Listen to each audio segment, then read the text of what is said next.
freedom after 30 years. The man sentenced for killing the head of Oregon's prisons gets released today. Why some believe he was innocent all along. Then the Democratic race heats up as 10 more of the frontrunners face off in a fiery debate. Hey guys, you know what? America does not want to witness a food fight. They want to know how we're going to put food on their table. The candidates took on immigration, healthcare, and race. This morning, we want to know who impressed you most. Plus, protesting in the nude. What you need to know about tomorrow's World Naked Bike Ride in Portland. And we are taking you on a tour of some of the area's most unique homes. We're actually known as the holiday house here. I love to theme every room. It makes me happy. In a new segment we call Sunrise 60, we're giving you a sneak peek at some of the wildest places on Portland's Weird Homes Tour. Your KGW News at Sunrise starts right now. And speaking of sunrise, the sun is up and it is looking beautiful from our Rose City Skycam. It's nice to see some clear blue out there. Happy Friday, everyone. Thank you for joining us. It is a Friday morning. Weather-wise, let's talk about this. 1 week ago this morning, summer officially arrived, and yet many are asking, hey, when's summer going to get here? When is summer going to get here? Well, if you consider 90-degree heat to be summer, not in the next 16 days. How about that? Wow. Yeah, the comfortable weather that we've been enjoying, I think that sticks around. We are going to warm it up a little bit. Let's go ahead and take you, to Cannon Beach. You can see a little cloud cover there along the North Oregon coast. Also seeing fog. That's from the Reserve Golf Course and Vineyard in Aloha. That clearing sky that Brenda talked about over the damp ground has set the stage for some fog. Hillsborough down to 3/4 mile visibility, quarter-mile visibility right now in McMinnville. So that's what we're dealing with early this morning, a little patchy fog.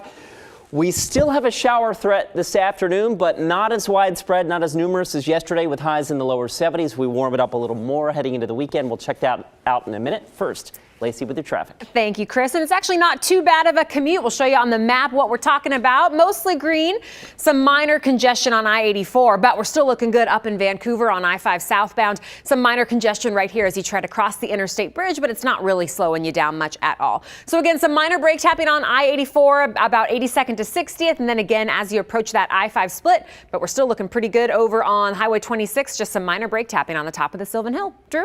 All right, Lacey, thanks a lot. Let's get to our top local headlines on this Friday morning. The man convicted of killing Oregon's prisons chief nearly 30 years ago will walk free today. 59-year-old Frank Gable was sentenced to life in prison for the murder, but a federal judge just ruled he didn't get a fair trial.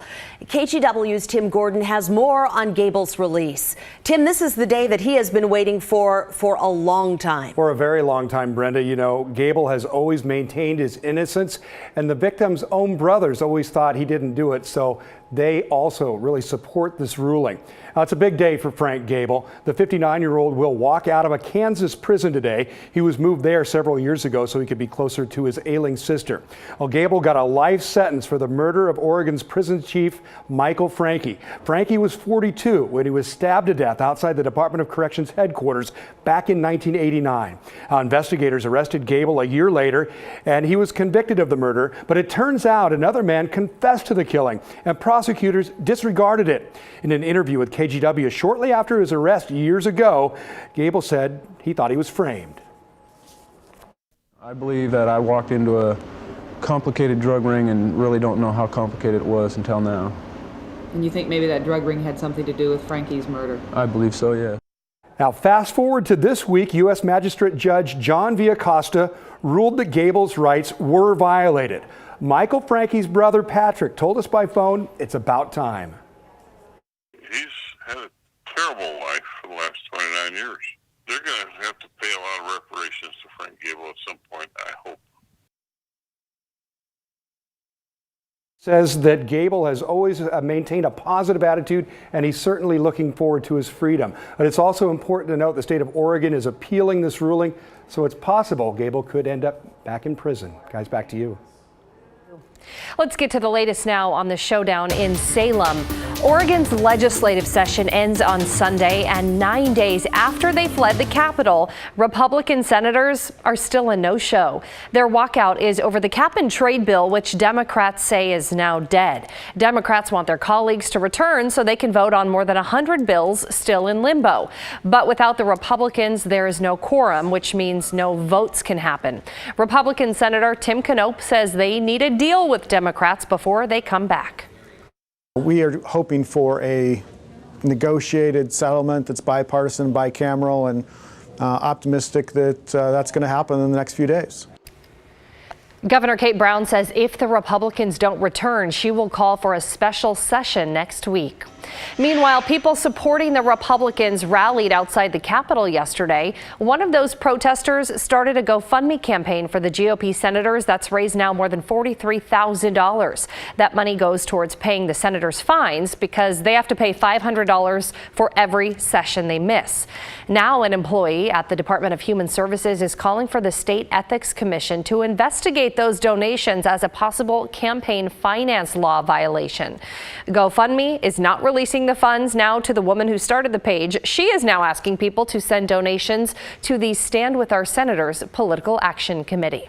Lots going on with this story. You can keep up with the latest on the stalemate in Salem by going to our website, kgw.com, or by downloading our KGW mobile app. Also this morning, voters have a clearer picture of the 20 Democratic candidates running for president. That's because last night NBC aired the second night of debates from Miami.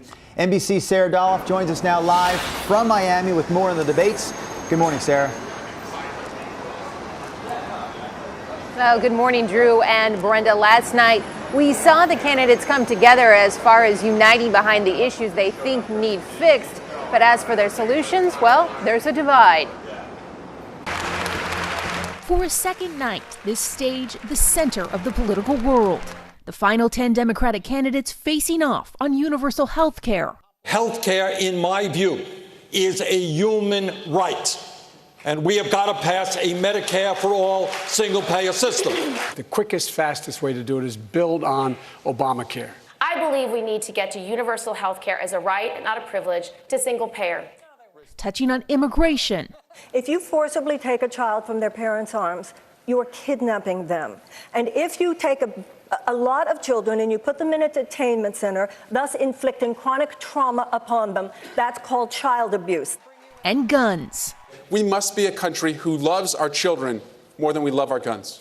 Race was a central issue. Senator Kamala Harris pressing former Vice President Joe Biden on his civil rights record. To hear you talk about the reputations of two United States senators who built their reputations and career on the segregation of race. It's a mischaracterization of my position across the board. South Bend, Indiana Mayor Pete Buttigieg asked about a recent police shooting in his town. And I am determined to bring about a day when a white person driving a vehicle and a black person driving a vehicle, when they see a police officer approaching, feels the exact same thing. The candidates also taking aim at the current administration. We have a president who doesn't believe in the rule of law. The American people understand that Trump is a phony, that Trump is a pathological liar and a racist. As they work to win their party's nomination and then work to win back the White House.